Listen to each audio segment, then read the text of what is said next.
Hi dears, welcome back.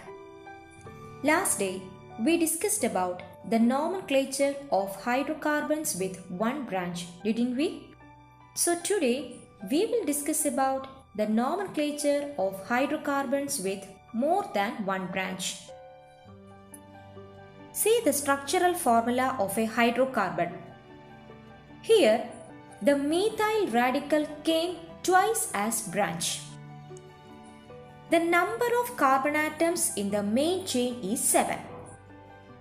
Shall we find the position number of these branches? For that, let's number the carbon atoms in two different ways. Observe these structures. In structure A, we can see that if we number the carbon atoms from left to right, the position number of the first branch is 2. And if we number from right to left in structure B, the position number of the first branch will be 3. As per the rule, if there are more than one branch, the numbering may be from left to right or from right to left so as to get the lowest position number for the first branch. If so, what will be the position numbers of these branches? Let's complete the following related to this hydrocarbon. You know that the number of carbon atoms in the main chain is 7. The number of branches are 2. The position of the first branch while numbering from left to right is 2 and that of from right to left is 3. The correct way of numbering is from left to right. So children, see, in this compound, the methyl radical came twice as branch, right?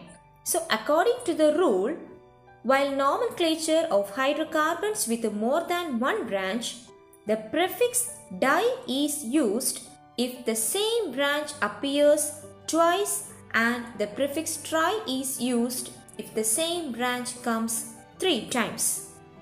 Therefore, the IUPAC name of the compound is 2,5-dimethyl-heptane.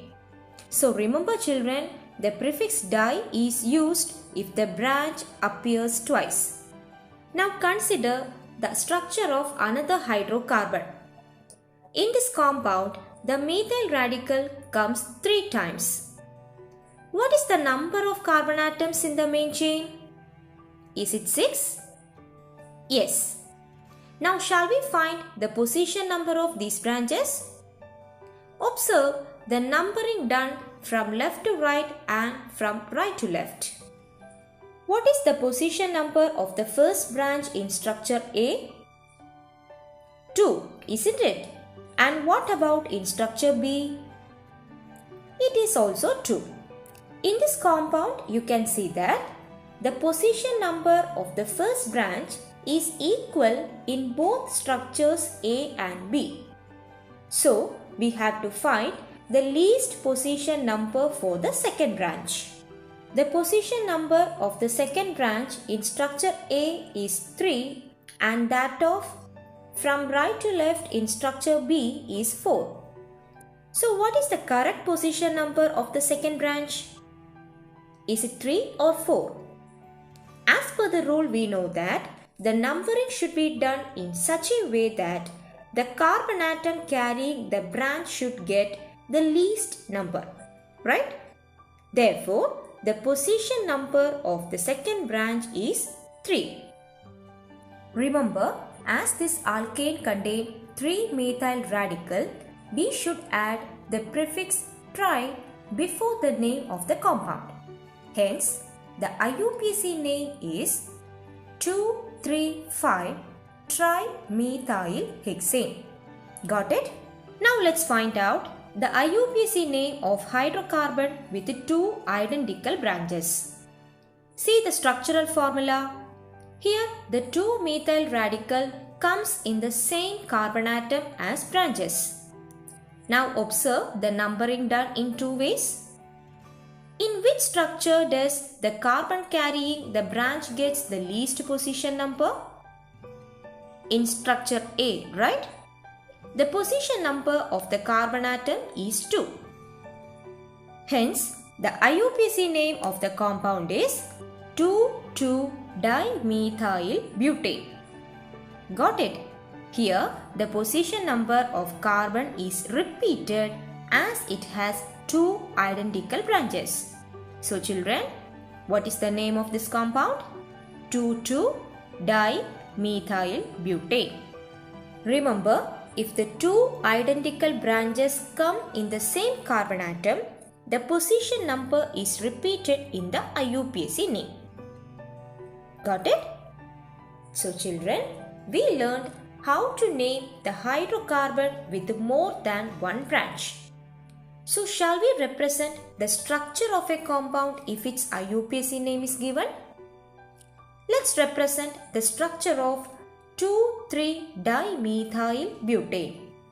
From this IUPAC name, can you find out the number of carbon atoms in the main chain? Let's represent the main chain first. So how many carbon atoms are there? 4, right? So which are the branches in this compound? Methyl, right? So let's write the structural formula by including the branches to the main chain. And what is the third step? Complete the structure by filling all the valencies of carbon with hydrogen. This is the way to write the structure of a compound. So did you understand? Dear children, always remember, for representing the structure of a hydrocarbon, first you should represent the main chain. Then include the branches present in the hydrocarbon. After that, complete the structure by adding the valencies of carbon with the hydrogen. Alright? So students, here is a worksheet for you. Complete the table. Let's wind up today's class. So see you in the next class, children. Thank you.